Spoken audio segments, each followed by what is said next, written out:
தேவனின் ஆலயமே, பரிசுத்த ஆலயமே,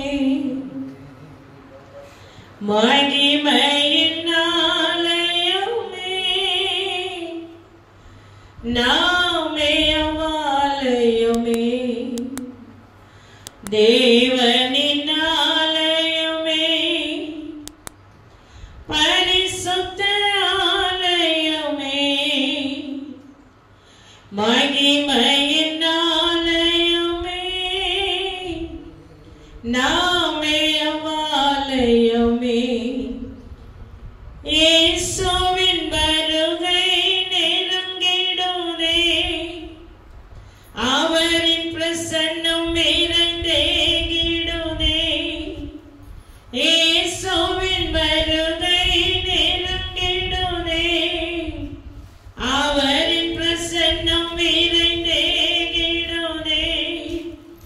மகிமை மேல் மகிமை அடைந்திடுவோம் என்னும் மறுரூபமாகிடுவோம், மகிமையில் சேர்ந்திடுவோம்.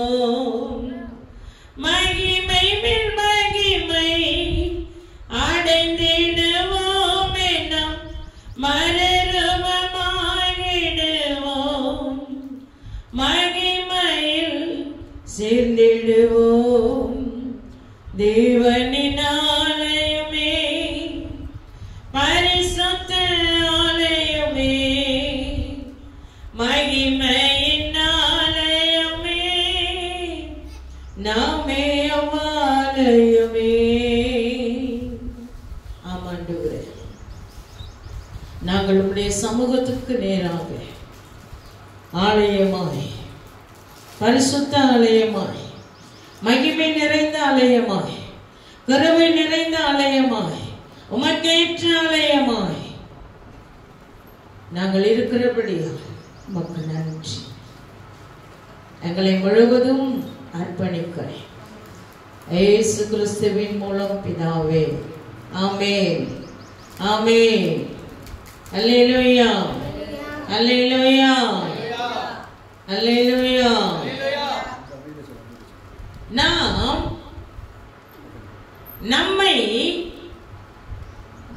நிதானித்து அறிந்து, இப்ப நம்ம இங்க கிராமத்துல இருக்கிற நாம் அப்படித்தானே, நம்முடைய வாழ்க்கையெல்லாம் கிராமத்தை சார்ந்துதான் வாழ்ந்துட்டு இருக்கிறோம். கிராமத்தை சார்ந்து நம்ம வாழ்கிறோம். அங்க இருக்கிற அடிப்படையெல்லாம் சார்ந்துதான் நம்ம வாழ்றோம். இப்ப பாஸ்டர் 23ஆம் சங்கீதத்தை வாசிச்சாரு. நான் அதை குறிச்சுதான் பிரசங்கமே கொண்டு வந்திருக்கேன். 23ஆம் சங்கீதம் அதுல என்ன சொல்லி இருக்கு? கர்த்தர் என் மேய்ப்பராய் இருக்கிறார், நான் தாழ்ச்சி அடையேன். அவர் என்னை புல்லுள்ள இடங்களில் மேய்த்து அமர்ந்த தண்ணீர் அண்டையில் என்னை கொண்டு போய் விடுகிறார். அவர் என் ஆத்துமாவை தேற்றி தமது நாமத்தின் நிமித்தம் என்னை நீதியின் பாதையில் நடத்துகிறார். நான் மரண இருளின் பள்ளத்தாக்கிலே நடந்தாலும் பொல்லாப்புக்கு பயப்பட மாட்டேன், கோலும் தடியும் என்னை தேற்றும். இந்த 6 வசனத்துல 5 விதமான ஆசீர்வாதம் அடங்கி இருக்கு. இப்ப சின்ன பிள்ளைங்களை கேட்டீங்கன்னா அந்த வசனத்தை, அந்த சங்கீதத்தை, அந்த 6 வசனத்தை அப்படியே சொல்லிடுவாங்க. இங்க ஆண்டவராகிய இயேசு சொல்றாரு, நான் உனக்கு மேய்ப்பன்,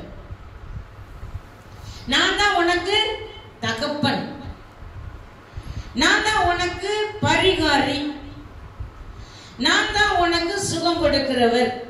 நான் எப்படியெல்லாம் நான் உன்னை கொண்டு போறேனோ, அப்படியெல்லாம் நான் உன்னை நடத்துறேனோ, அப்படியெல்லாம் நீ என் கூட என்ன செய்யணும்? வரணும். அததான் சங்கீதம் 23ஆம் சங்கீதத்துல 1வது வசனத்துல சொல்றாரு, கர்த்தரின் மேய்ப்பன். இது தாவீது என்கிற மனுஷன் ஆடு மேய்ச்சிக்கிட்டு இருக்கும்போது, இந்த இந்த சங்கீதம் ஒரு மனுஷன் எழுதின சங்கீதம், அவன் தாவீது எழுதின சங்கீதம். அந்த தாவீதுக்கு ரொம்ப பிரச்சனை, தகப்பனால போராட்டம், சகோதரரால போராட்டம். அவர் கடைசி பிள்ளையா இருக்கிறதுனால ஆட்டுகளை மேய்க்க தகப்பனார் விரட்டி விட்டாரு. நீ என்ன இங்க இருக்கக்கூடாது, வீட்டுல இருக்கக்கூடாது, நீ என்னதான் செய்யணும், ஆடு மேய்க்க போயிட்டே இருக்கணும், நீ வனாந்திரத்துல இருக்கணும் அப்படின்னு சொல்லி தாவீது அவங்க அப்பா என்ன செஞ்சுட்டாரு, அனுப்பி விட்டுட்டாரு, விரட்டி விட்டுட்டாரு. இப்ப நமக்கு ஒரு புள்ள பிடிக்கலன்னா நம்ம என்ன செய்வோம், நான் உங்க வழியிலே வர்றேன், ஏன்னா இது கிராமம் அப்படிதானே.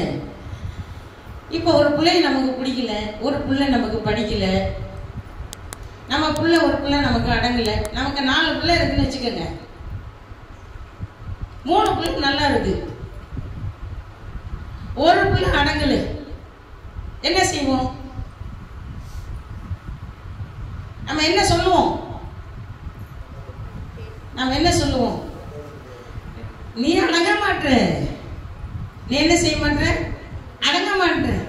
இந்த 3 பிள்ளைய பத்தியா, உங்க அண்ணன் தம்பியை பத்தியாடா, அவன்லாம் எப்படி அடங்கி இருக்கிறான், என் சொல் பேச்சு கேட்கிறான்ல, ஆனா நீ என்ன செய்ய மாட்ட, கேட்க மாட்ட. அதே மாதிரிதான் தாவீது, அவங்க அப்பா விரட்டி விட்டாராம். அங்க எழுதின சங்கீதம் தான் இந்த சங்கீதம். கர்த்தர் எனக்கு மேய்ப்பர், என்னவா, கர்த்தர் எனக்கு மேய்ப்பர், அவர் எனக்கு தகப்பன், அவர் என்னை நடத்துகிறவர், அவர் என்னோடு இருக்கிறவர், அவர் எனக்கு உதவி செய்கிறவர், என்னை நடத்துகிறவர், எனக்கு ஆகாரம் கொடுக்கிறவர். நான் என்ன செய்ய மாட்டேன், சத்துருக்கு பயப்பட மாட்டேன். அல்லேலூயா. நம்மை நடத்துகிற தேவன் ஒருவர் இருக்கிறார், நம்மை நடத்துகிற இயேசு நம்மோடு கூட இருக்கிறார், நம்மை வழி நடத்துகிற ஆண்டவர் நம்மோடு இருக்கிறார். இன்னைக்கு எல்லா இடத்துலயும் பாத்தீங்கன்னா ஆண்டவர் ஆண்டவர் ஆண்டவர்னு சொல்றோம்ல, எந்த ஆண்டவரை குறிச்சு சொல்றோம்? உலகத்துல நிறைய ஆண்டவர்கள் ஆண்டவன்மார்கள் இருக்கிறார்கள், அப்படிதானே? ஆனா நம்ம எந்த ஆண்டவரை சொல்றோம்? நமக்குன்னு ஒருவர் இருக்கிறார், அவர் தான் ஆண்டவராகிய இயேசு கிறிஸ்து. உங்களுக்காகவும் எனக்காகவும் இரத்தம் சிந்தி அடிக்கப்பட்டு சிலுவையிலே உங்களை என்ன செஞ்சாராம், மீட்டார். அவர் யாரு? மேய்ப்பர். இந்த 23ஆம் சங்கீதத்துல பரிசுத்த ஆவியானவர் சரியாத்தான் வழி நடத்துறார்.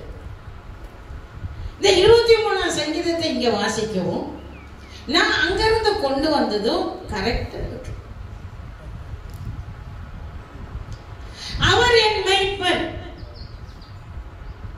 யாருக்கெல்லாம் ஆண்டவர் மேய்ப்பரா இருக்கிறார்? எனக்கு மேய்ப்பரா இருந்தாருப்பா.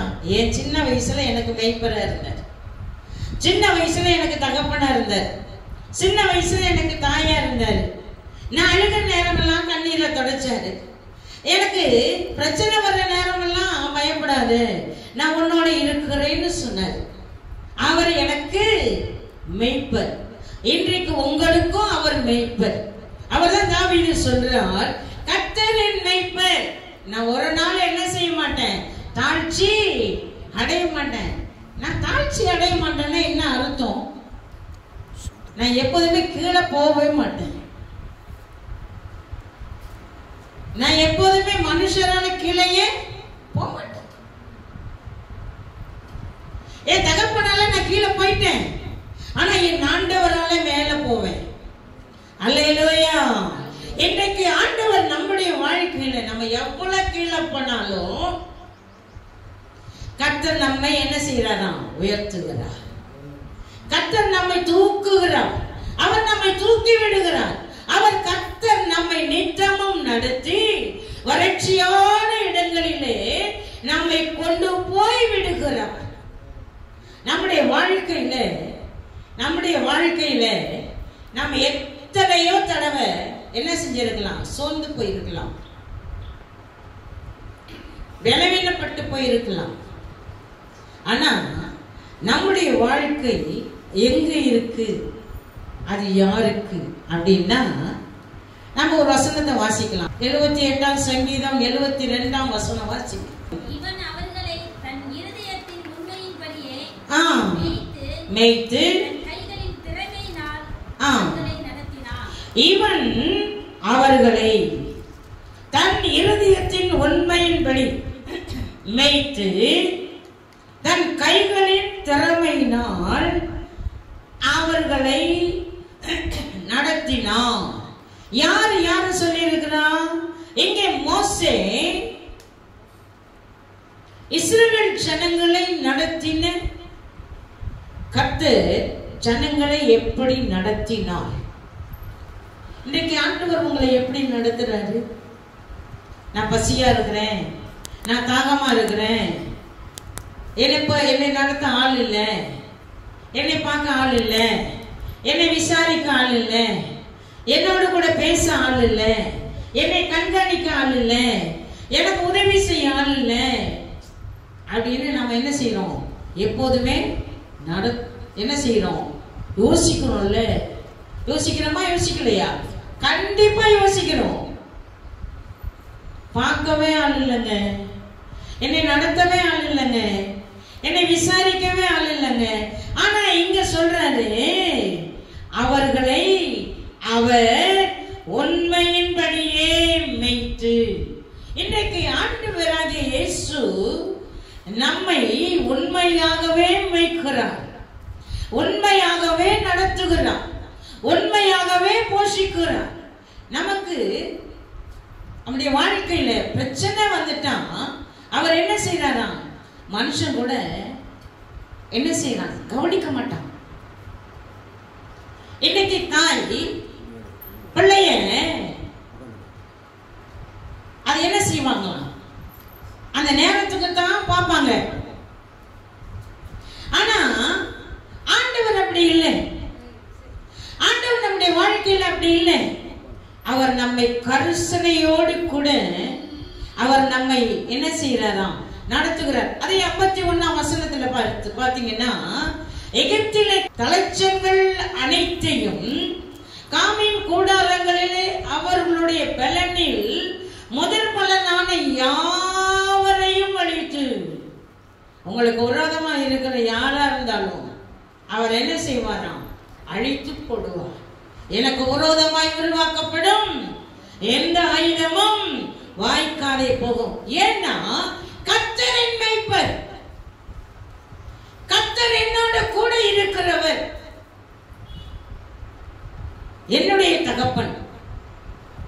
நாமெல்லாம் சொல்றோம்ல, இவர் என் தகப்பங்க, என்னை பெத்த அப்பா, என்னை பெத்த அம்மா அப்படின்னு சொல்றோம்ல.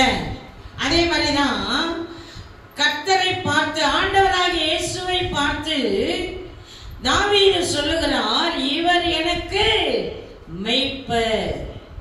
அப்ப 2வது வசனத்தை பாத்தீங்கன்னா, அவர் என்னை புல்லுள்ள இடங்களில் மேய்ப்பார். எங்க மேய்க்கிறாராம்? புல்லுள்ள இடங்களில் மேய்க்கிறார். காடுகள் எல்லாம் பாத்தீங்கன்னா புல்லு இருந்தா தான் மேயும், புல்லு இல்லைன்னா மேயாதுங்க. மழை பெஞ்சாதான் முளைக்கும். காஞ்சி போயிருக்கிற இடத்துல ஆடு நிக்குமா? நிக்காதுல்ல. காஞ்சி போயிருந்தா, வறட்சியா இருந்தா ஆடு என்ன செய்யாது? மேயாது. அதே மாதிரிதான் நமக்கு செழிப்பான இடத்துல தான் ஆண்டவர் நம்மை மேய்க்கிறாராம். இப்ப நீங்க எல்லாம் இங்க வந்து அமர்ந்து இருக்கிறீங்க. இப்ப இங்க என்ன இருக்கு? இங்க என்ன இருக்கு? செழிப்பு, வானத்தின் மலை.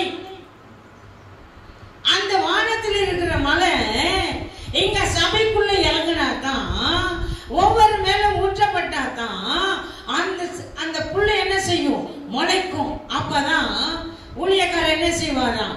சரியான இடத்துல சரியாய் மேய்ப்பாராம். இல்லைன்னா மேய்க்க முடியாது.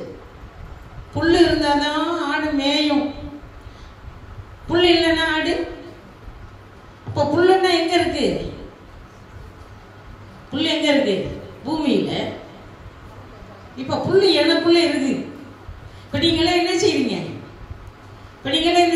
என் வசனத்தை கேட்குறீங்க, வார்த்தைய கேட்குறீங்க.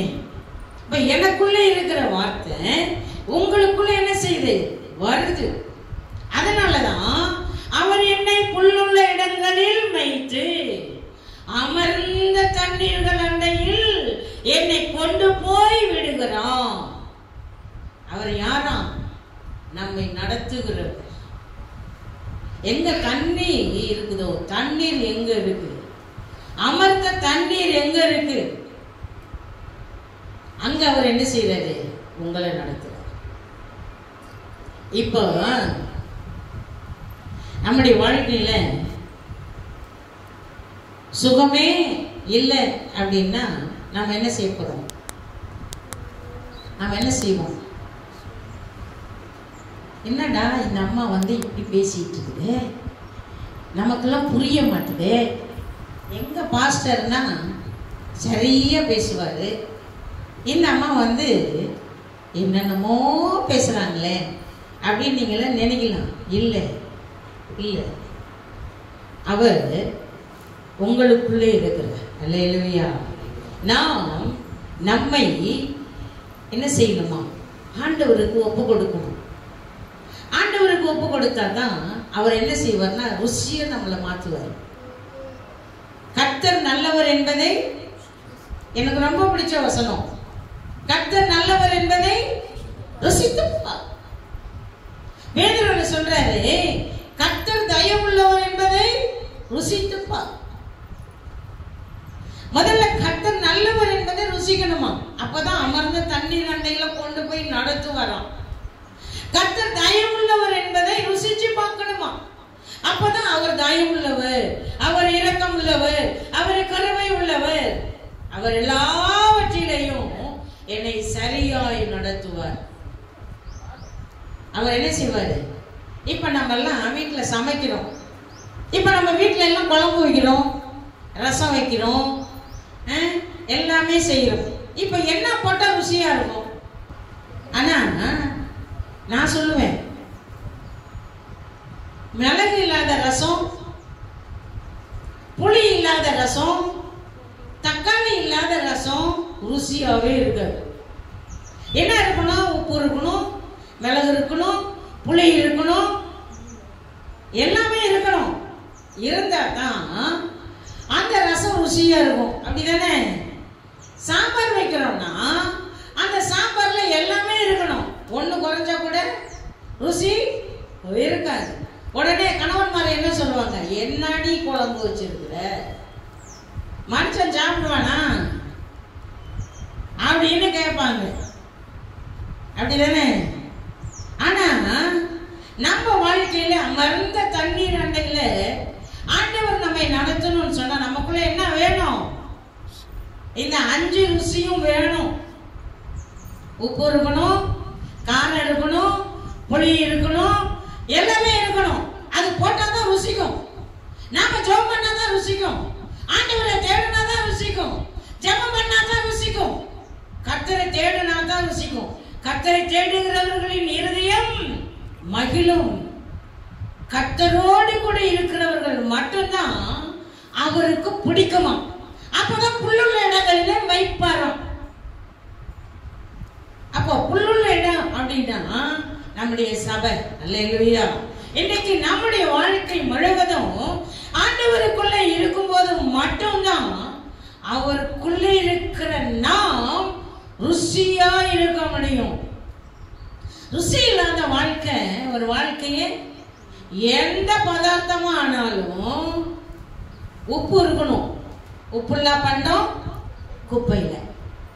உப்பு இல்லைன்னா சாப்பிட முடியுமா? சாப்பிட முடியாதுங்க. உப்பு போடலைன்னா குழம்பே இல்லை. உப்பு போட்டாலும், உப்பு கூட போட்டாலும் குழம்பு இல்லை. உப்பு போடாம இருந்தாலும் குழம்பு இல்லை. இப்ப சரியா இருக்கணும். சரியா இருந்தா தான் ஆண்டவருக்குள்ள என்ன செய்ய முடியும்? நிற்க முடியும். அப்படிதானே? நாம் என்ன செய்யறோம்னா ஆண்டவருக்குள்ள அமர்ந்து இருக்கிற தண்ணீர் அண்டையில நாம இங்கே என்ன செய்யணும்? வரணும், ஆண்டவரை தேடணும். கர்த்தரை தேடுகிறவர்களின் இருதயம் மகிழும். அல்லேலூயா. கர்த்தரை தேடுகிறவர்களின் இருதயம் செழிக்கும். கர்த்தரை கண்டடையத்தக்க சமயத்தில் யார் ஒருவர் தேடுகிறார்களோ அவர்கள் வாழ்க்கையில நன்மையும் கருவையும் தொடரும். இல்லைன்னா என்ன செய்யாது? தொடரும். நம்ம ஏன் அப்படியே இருக்கிறோம் அப்படின்னா, இன்னும் நம்ம அதிகமா ஆண்டவர் என்ன செய்யணும்? பிடிக்கணும். அடுத்த 3வது வசனத்தை பாத்தீங்கன்னா, அவர் என் ஆத்துமாவை தேற்றி, ஆண்டவர் என்னை தேற்றி, ஆண்டவரின் வாழ்க்கையை தேற்றி, என் ஆத்துமாவை தேற்றி தம்முடைய நாமத்தின் நிமித்தம் என்னை எங்க நடத்துறாரு? நீதியின் பாதை. நமக்கு நிறைய பாதைகள் இருக்கு. நம்ம நடக்கிறதெல்லாம் பாதை இல்ல, நம்ம ஓடுறதெல்லாம் பாதை இல்ல, நம்ம செல்ற இடமெல்லாம் பாதை இல்ல. ஆனா நமக்கு ஒரு பாதை இருக்கு. அவர் தான் ஆண்டவராகிய இயேசு கிறிஸ்து. நான் உனக்கு போதித்து நீ நடக்க வேண்டிய வழியை உனக்கு காட்டுவேன், உன்மேல் என் கண்ணை வைத்து உனக்கு ஆலோசனை சொல்லுவேன். நமக்கு ஒரு பாதை இருக்கு, நமக்கு முன்னே ஒரு பாதை இருக்கு. அவர் தான் ஆண்டவராகிய இயேசு. இந்த நீதியின் பாதை சரியான பாதை. நீதியின் பாதைன்னா சரியான பாதை, பாவம் இல்லாத பாதை, அசுத்தம் இல்லாத பாதை, தேவனை தேடுகிற பாதை, தேவனோடு கூட நடக்கிற பாதை, அவரோடு கூட இருக்கிற பாதை. அவர் என்ன செய்யறாராம்? நம்மை சரியாய் நடத்துகிறார். நான் உனக்கு பிரயோஜனமானதை போதித்து, ஏசாயா தீர்க்கதரிசி சொல்கிறார், நான் உனக்கு பிரயோஜனமா இருக்கிறதை போதித்து நீ நடக்க வேண்டிய வழியிலே நான் உன்னை நடத்துகிற தேவனாகிய கர்த்தர். நம்முடைய வாழ்க்கையில நீதியின் பாதை, அது சரியான பாதையா நாம என்ன செய்யணும்? இருக்கணும். உபாகமம் எழுதின புஸ்தகத்துல 23ஆம் அதிகாரம் 14ஆம் வசனத்தை நாம வாசிக்கும் போது, உன் தேவனாகிய கர்த்தர் உன்னை ரட்சிக்கவும் உன் சத்துருக்களை உனக்கு ஒப்பு கொடுக்கவும் உன் பாளையத்திற்குள்ளே உலாவிக் கொண்டிருக்கிறார். ஆகையால் அவர் உன்னிடத்தில் அசுசியான காரியத்தை கண்டு உன்னை விட்டு போகாதபடிக்கு உன் பாளையம் சுத்தமாயிருக்க கடவுது. உன் தேவனாகிய கர்த்தர் உன்னை ரட்சிக்கவும் உன் சத்துருக்களை உனக்கு ஒப்பு கொடுக்கவும் உன் பாளையத்திற்குள்ளே உலாவிக் கொண்டிருக்கிறார். ஆகையால் அவர் உன்னிடத்தில் அசுசியான காரியத்தை கண்டு போகக்கூடாது. அவர் உன்னை ரட்சிக்க, உனக்கு விடுதலை கொடுக்க, உன் சுகத்தை உனக்கு தர, உன் பலவீனங்களை மாற்று, உன் அசுசியான காரியங்களை மாற்று, உனக்கு இருக்கிற பலவீனங்களை மாற்று. அவர் என்ன செய்யறாரா? உங்க குடும்பத்துல உலாவிக் கொண்டிருக்கிறார். அல்லேலூயா, அல்லேலூயா. நீங்களாம் யாரு தெரியுமா? தேவனுடைய பிள்ளைகள். நீங்களாம் யாரு தெரியுமா? ஆண்டவராலே தெரிந்து கொள்ளப்பட்ட பிள்ளைகள். நீங்களாம் யாரு தெரியுமா? அவருக்காகவே இருக்கிற பிள்ளைகள். அதனாலதான் இங்க சொல்லுகிறார், நான் உன்னை ரட்சிக்கவும் உன் சத்துருக்களை உனக்கு ஒப்பு கொடுக்கவும்.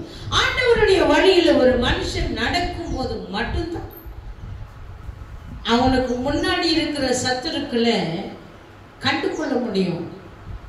இப்ப நமக்கு நிறைய சத்துரு இருக்கிறாங்க, எதிரி இருக்கிறாங்க. வாழ்க்கையில பிரச்சனை எப்படி வருது? நம்ம வாழ்க்கையில போராட்டம் எப்படி வருது? நம்ம வாழ்க்கையில சூழ்நிலை ஏன் மாறுது அப்படின்னா நம்ம சொல்றோம்ல, என்னங்க சரியா எனக்கு நடக்க முடியலங்க, சும்மா சும்மா ஏதாவது ஒண்ணு சொல்லிக்கிட்டே இருக்காங்க, என் மனசு என்ன செய்யுது? சூழ்ந்து போகுது. வீட்டுக்காரர் சரியில்லைங்க, அவர் இப்படி இருக்காரு, என் மனசு என்ன செய்யுது, சோர்ந்து போகுது. என் பிள்ளை எப்படி இருக்காங்க, என் மனசு சோர்ந்து போகுது. பக்கத்து வீட்டுக்காரங்க எப்படி இருக்கிறாங்க, என் மனசு என்ன செய்யுது, சோர்ந்து போகுது.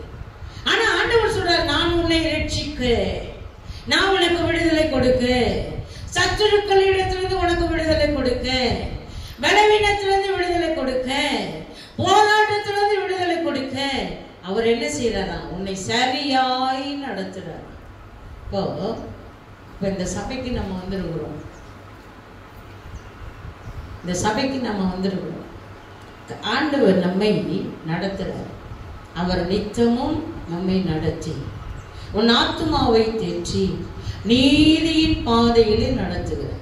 நான் மரண இருளின் பள்ளத்தாக்கிலே நடந்தாலும் நான் என்ன செய்ய மாட்டேன், பொல்லாப்புக்கு பயப்பட மாட்டேன்.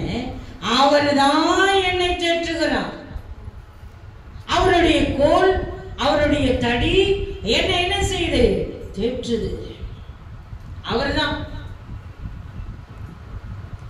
அடுத்த மாசம் ஆண்டவர் நமக்காக சிலுவையில் அடிக்கப்பட போறார். அது வருஷம் வருஷம் நடக்குது. இப்ப நம்மளாம் என்ன செய்ய போறோம் சொல்லுங்க? இப்ப நம்மளாம் என்ன செய்ய போறோம்? ஒரு மிஷனரி நேற்றைக்கு நான் படிச்சேன், மரண இருளின் பள்ளத்தாக்கிலே நடந்தாலும் நான் என்ன செய்ய மாட்டேன், பொல்லாப்புக்கு பயப்பட மாட்டேன். ஏன் பயப்பட மாட்டேன் அப்படின்னா, அவரின் மரணத்தை சிலுவையில் ஏற்றுக்கொண்டார், அவரின் சாபத்தை சிலுவையில் ஏற்றுக்கொண்டார், அவரின் பாவத்தை சிலுவையில் ஏற்றுக்கொண்டார், என் வியாதியை சிலுவையில் ஏற்றுக்கொண்டார். அதனால தான் தாவீது சொல்றார், நான் பயப்பட மாட்டேன். ஒரு மிஷனரி உட்கார்ந்து தியானம் பண்ணிட்டு இருந்தாராம். எதை குறிச்சு? சிலுவையை குறிச்சு, 7 காயங்களை குறிச்சு அவர் என்ன செஞ்சாரா, அந்த மிஷனரி அவர் என்ன செஞ்சாரா, தியானம் பண்ணார். இப்ப நம்ம எல்லாம் ஜெபம் பண்றோம், இப்ப ஜெபத்துக்கும் தியானத்துக்கும் என்ன சம்பந்தம் இருக்கு? அப்ப இயேசு சுவாமி முன்னாடி வந்து நின்னாராம். அந்த மிஷனரியை பார்த்து கேட்டாராம், நீ என்னுடைய காயங்களை குறிச்சு நீ என்ன செய்யற, தியானிக்கிறிய, உனக்கு மறைவா இருக்கிற இன்னொரு காயமும் இருக்கு, உனக்கு தெரியுமா அப்படின்னு கேட்ட. நமக்கெல்லாம் தெரியாதுல்ல, நம்மளாம் என்னதான் நினைச்சிட்டு இருக்கிறோம், அவர் பட்டாரு அடிபட்டாரு அப்படின்னு சொல்லிதான் நம்ம என்ன செய்யறோம், நினைக்கிறோம், தியானிக்கிறோம். ஆனா அந்த இயேசு சாமி சொன்னாராம், உனக்கு மறைவா இருக்கிற இன்னொரு காயம் இருக்கு. நான் எதுக்கு இதை சொல்றேன் அப்படின்னா, அவர் என்னை மரண பள்ளத்தாக்கிலே நடக்க விடாமல் அவர் என்னை தூக்கினார், என்னை பாதுகாத்தார், என்னை சுமந்தார், எனக்கு உதவி செய்தார் என்கிற இந்த சங்கீதத்திற்கு ஒப்பனைய இந்த காரியத்தை நான் சொல்றேன். அவர் சொன்னாராம், அந்த மிஷனரியை பார்த்து அவருடைய அங்கியை விலக்கி அவர் ஷோல்டரை காமித்தாராம். ஷோல்டர்ல எங்க இருக்குங்க, அங்க இருக்கு. அவர் காண்பித்தார், அதுல காண்பித்து சொன்னாராம், உனக்காக நான் சிலுவையிலே மரித்தது மட்டுமல்ல, சுமந்தது மட்டுமல்ல, உனக்காக நான் எங்கேயும் என்ன செஞ்சிருக்கிறேன், காயப்பட்டிருக்கிறேன். இந்த சிலுவை என்னால என்ன செய்ய முடியாது, தூக்க முடியாது. இந்த சிலுவை என்னால தூக்க முடியல, ஆனாலும் நான் உனக்காக சுமந்தேன். நான் உன்னை அனுதினமும் தோளில் சுமந்து கொண்டிருக்கேன். நம்மள நினைக்கிறோம், என்னால நடக்க முடியல, எனக்கு உதவி செய்ய யாரும் இல்லை, நான் ரட்சிக்கப்பட்டு என்ன பண்ணியோங்க, நான் சபைக்கு போய் என்ன பண்ணியோங்க, எனக்கு உதவி செய்ய யாரும் இல்லை. இல்லை, நீங்க எப்போ ஆண்டவரோடு கூட ஆண்டவருக்குள்ள வந்துட்டு இங்க உட்கார்ந்து இருக்கீங்களோ, அவர் என்ன செய்யறாராம், உங்களை தோளிலே சுமக்கிறார். அல்லேலூயா. அவர் தோளிலே உங்களை சுமக்கிறார். அவருடைய மரணம் நம்மை விடுதலையாக்கிற்று. அவருடைய மரணம் நம்மை சாபத்திலிருந்து விடுதலையாக்கிற்று. அவருடைய மரணம் நம்முடைய வியாதியிலிருந்து சுகமாக்கிற்று. உங்களுக்கு பிரச்சனை அப்படின்னா இல்லை, எப்போதுமே நாம சொல்லணும், நீர் எனக்காக சிலுவையில ரத்தம் சிந்தினீர், எனக்காக மரித்தீர், எனக்காக 3ஆம் நாள் உயிரோடு. உலகத்துல எத்தனையோ பேர் மரிச்சிருக்கிறாங்க, உலகத்துல எத்தனையோ பேர் மரிச்சிருக்காங்க. எழுந்திருக்காங்களா? எழுந்திருக்காங்களா? இல்ல, ஒருத்தர் கூட எழும்பல. ஆனா எங்க அப்பன் இயேசு மட்டும்தான் எழுந்திருக்கிறார். என் அப்பன் இயேசு மட்டும்தான் எழுந்திருக்கிறார். அவருடைய கல்லறை என்ன திறந்துதாங்க இருக்கு. ஏன் தெரியுமா? உங்களுக்காகவும் எனக்காகவும் ரத்தம் சிந்தி பாவத்துல சாபத்துல உழன்று கிடக்கிற நம்மை மீட்கும்படிக்கு அவர் உங்களை தெரிந்து கொண்டார். கர்த்தர் உன்னை ரட்சிக்கும் அடிக்கும், அவர் உன்னை விடுதலையாக்கும் அடிக்கும்.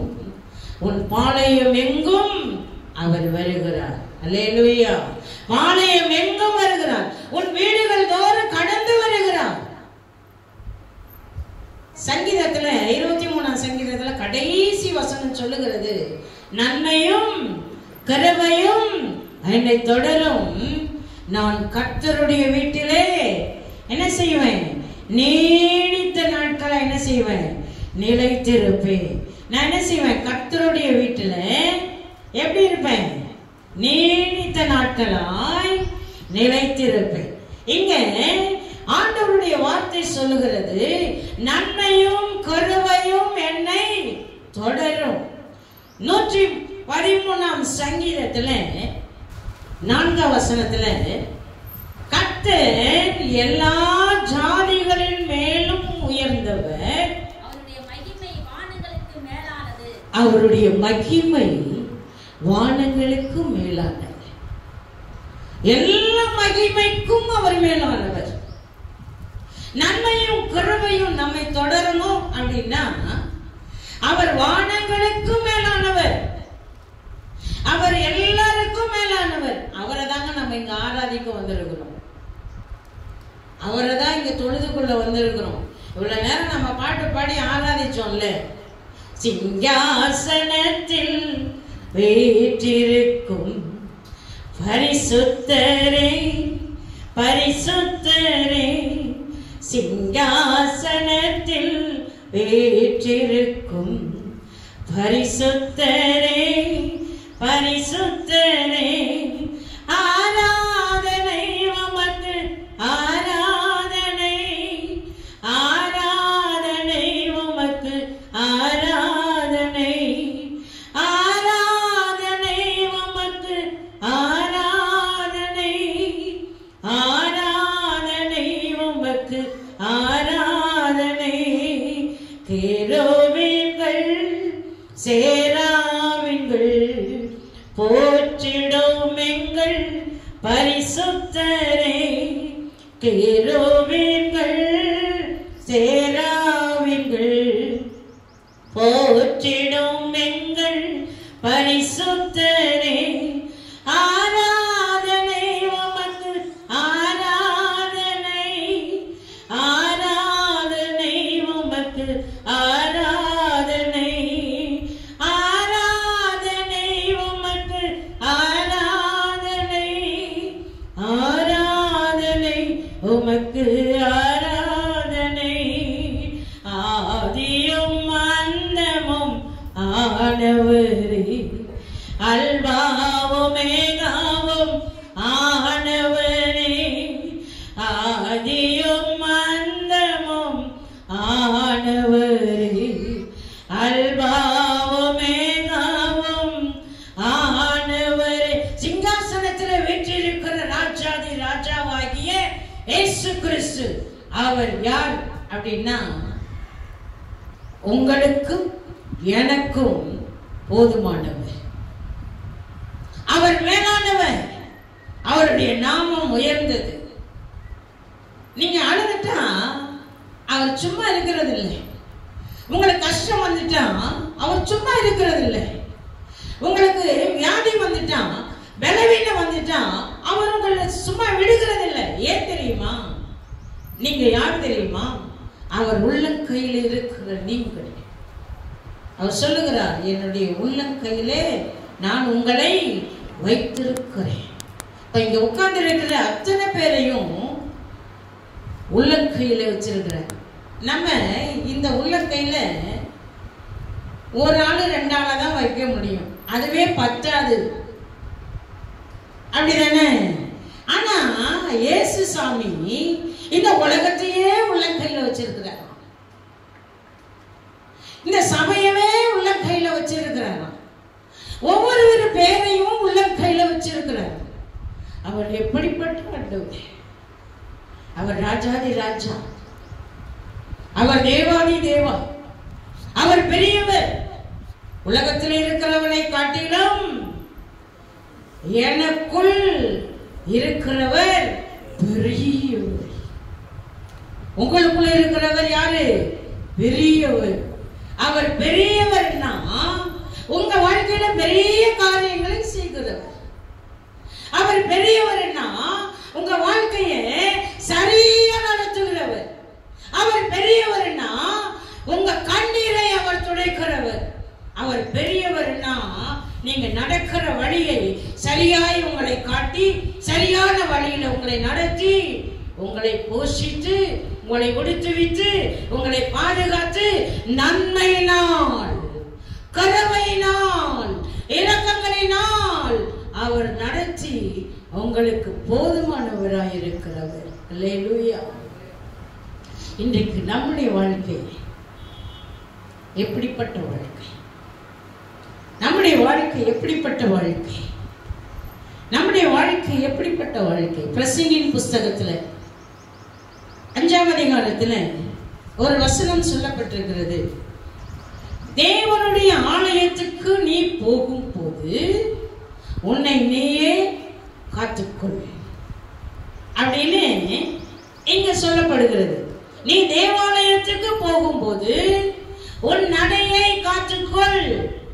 மூடர் பலியிடுவது போல பலியிடுவதை பார்க்கிலும் செவி கொடுக்க சேர்வதே நலம்.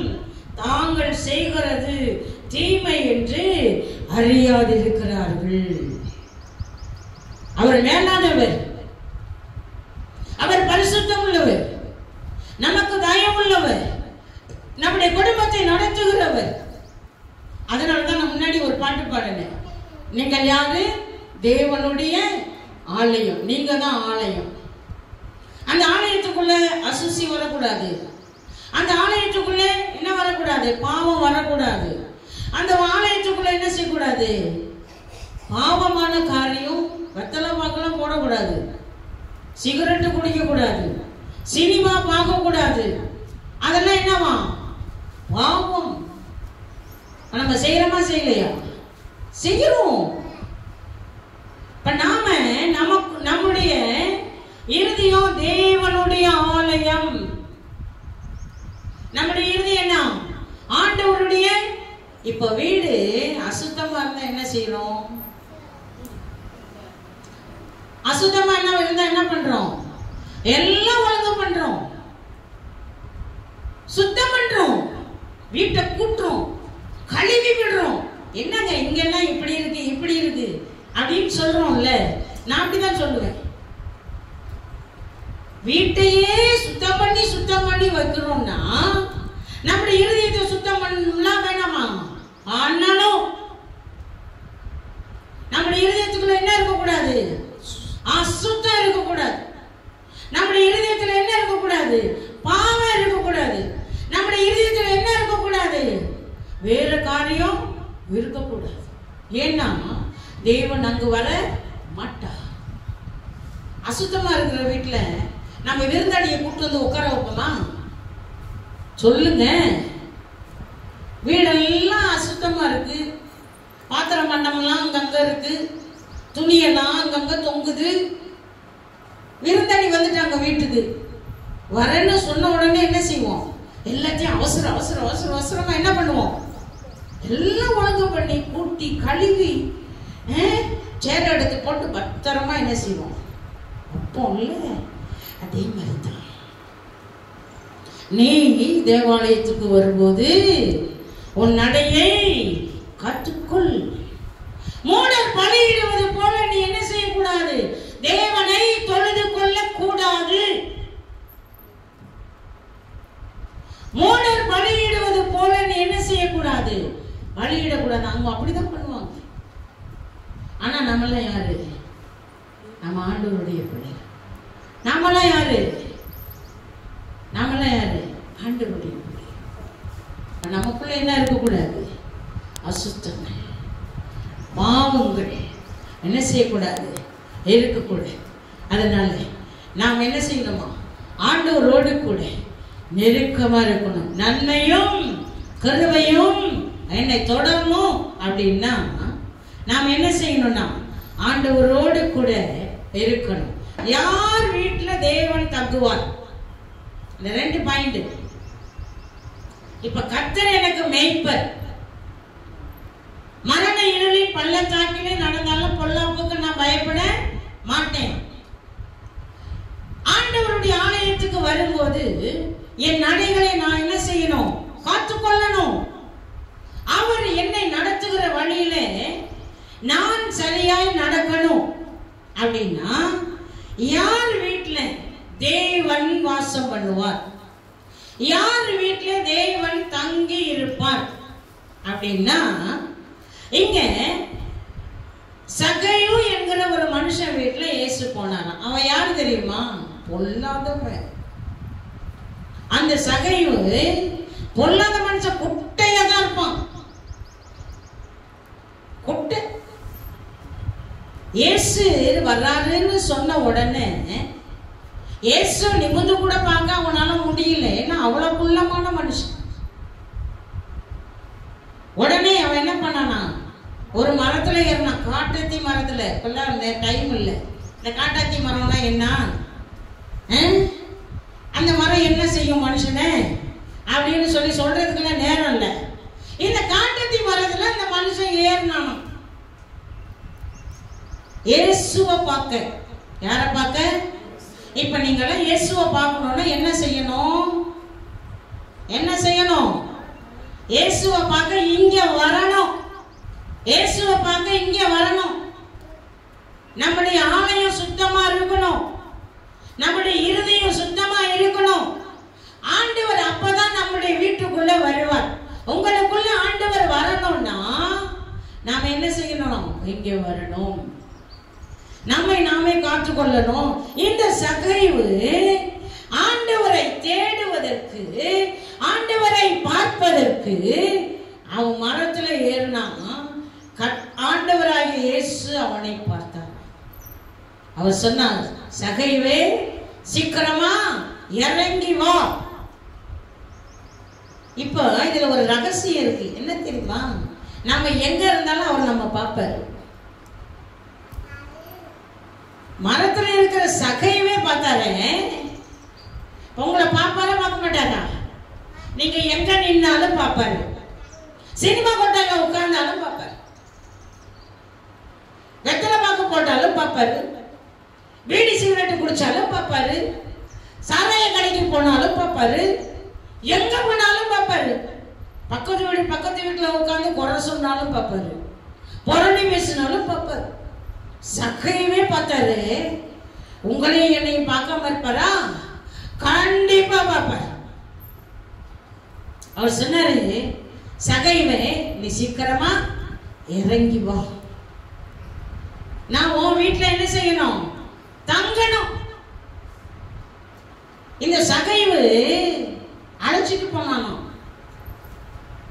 அப்ப அவன் சொன்னானா, நான் எத்தனையோ பேரை ஏமாத்தினேன், நான் லஞ்சம் வாங்கினேன், அத்தனை குடும்பத்தையும் நான் கெடுத்தேன். நான் என்ன செஞ்சிடறேன்? நான் வாங்கினது ஒண்ணுதான், நான் 2ஆ திருப்பி கொடுக்கிறேன். எனக்கு விடுதலை வேணும், என்னை ரட்சிங்க அப்படின்னு சொல்லி அவன் என்ன செஞ்சானா? தன்னையே ஆண்டவர்கிட்ட ஒப்பு கொடுத்தான். இன்றைக்கு ஆண்டவர் நம்மை பார்க்கிறார். ஆண்டவர் இன்றைக்கு நம்மை பார்க்கிறார். யார் வீட்டுல தேவன் தங்குவார்? ஆண்டவருடைய கை ஒரு நாள் குறுகி போகவே மாட்டாது.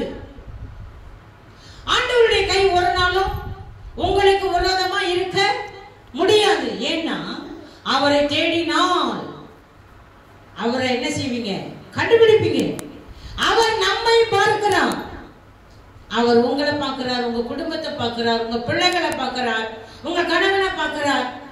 நீங்க எங்க போறீங்க, எங்க வரீங்க, எங்க இருக்கிறீங்க, எப்படி ஆலயத்துக்கு வரீங்க, எப்படி ஜெபிக்கிறீங்க, எல்லாமே பார்க்கிறார். அதனாலதான் தாவீது சொன்னார், கர்த்தர் எனக்கு மேய்ப்பர், நான் ஒரு நாளும் தாழ்ச்சி அடையவே மாட்டேன். ஏன்னா அவர் எனக்கு தகப்பன். நான் எங்க போனாலும் அவர் என்னோட கூடவே இருக்கிறார். ரத்தம் பூசப்பட்ட வீடு. கர்த்தர் எனக்கு மேய்ப்பர். நான் மரண இருளின் பள்ளத்தாக்கிலே நடந்தாலும் நான் பொல்லாப்புக்கு பயப்பட மாட்டேன். அவருடைய கோலும் அவருடைய தடியும் என்னை தேற்றும். ரத்தம் பூசப்பட்ட வீடு. நீங்க அவருக்குள்ளே இருக்கணும். அவருடைய ரத்தத்தினாலே கழுவப்படணும். அவரோடு கூட இருக்கணும். ஏன்னா இயேசு கிறிஸ்துவின் ரத்தம் சகல பாவங்களையும் நீக்கி நம்மை சுத்திகரிக்கும். 1 யோவான் எழுதின புத்தகம் 1ஆம் அதிகாரம் 7வது வசனத்தில் சொல்லப்பட்டிருக்கிறது, நமக்கு பாவம் இல்லை என்போமானால் நம்மை நாமே வஞ்சிக்கிறவர்களாய் இருப்போம், சத்தியம் நமக்குள் இராது. நம்முடைய பாவங்களை நாம் அறிக்கையிட்டால் பாவங்களை நமக்கு மன்னித்து எல்லா அநியாயத்தையும் நீக்கி நம்மை சுத்திகரிப்பதற்கு அவர் உண்மையும் நீதியும் உள்ளவராயிருக்கிறார். நான் மரண இருளின் பள்ளத்தாக்கிலே நடந்தால் பொல்லாப்புக்கு பயப்பட மாட்டான். நீதியின் பாதையிலே நடத்துகிறார். அவர் நீதி உள்ள தேவன். அதனாலதான் அவர் ஒளியிலே இருக்கிறது போல நாம் ஒளியிலே நடந்தால் ஒருவரோடு ஒருவர் ஐக்கியப்பட்டு இருப்போம். அவருடைய குமாரனாகிய இயேசு கிறிஸ்துவின் இரத்தம் சகல பாவங்களையும் நீக்கி நம்மை சுத்திகரிப்பதற்கு அவர் வல்லமை உள்ள ஆண்டவராய் இருக்கிறார். அல்லேலூயா.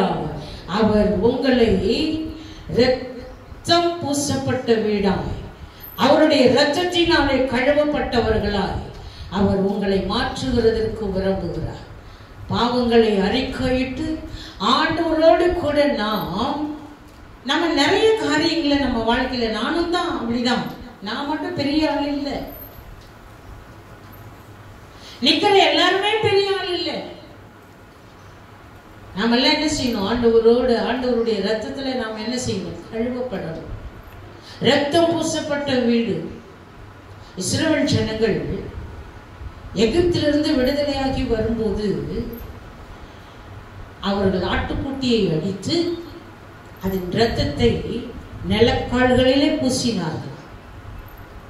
சங்கார தூதன் வரமாட்டான், உங்களை கெடுக்கிறவன் வரமாட்டான், உங்களோட போர் செய்கிறவன் வரமாட்டான், உங்களுக்கு யுத்தம் செய்கிறவன் வரமாட்டான். ஏன்னா வாசல்ல என்னதான் இருக்கு? இதுக்கெல்லாம் நிறைய காரியங்கள் இருக்கு. நம்ம இருதயமாகிய நிலைக்காலிலே இயேசுவின் ரத்தம் என்ன செய்யணும்? பூசப்படணும். இருதயமாகிய வாசல், அந்த வாசல் திறக்கப்படும் போதுதான், அந்த வாசல்ல நிலைக்கால்களின் வாசல்ல ரத்தத்தை பூசும் போதுதான் அவரை சங்காரத்துடன் நம்ம வாழ்க்கையில வரமாட்டான். நம்ம வாழ்க்கையில எதுவுமே வராது. ஏன்னா நீங்கள் அவரோடு கூட இருக்கிறீங்க. நீங்க அவரோடு கூட இருக்கிறீங்க.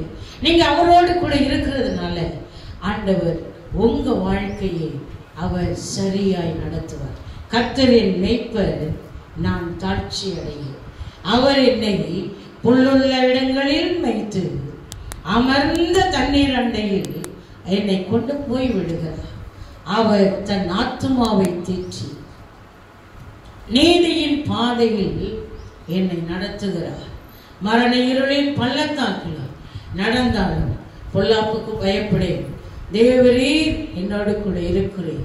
உமது கோலும் உமது தடியும் என்னை தேற்றி நன்மையும் கிருபையும் என்னை தொடரும்.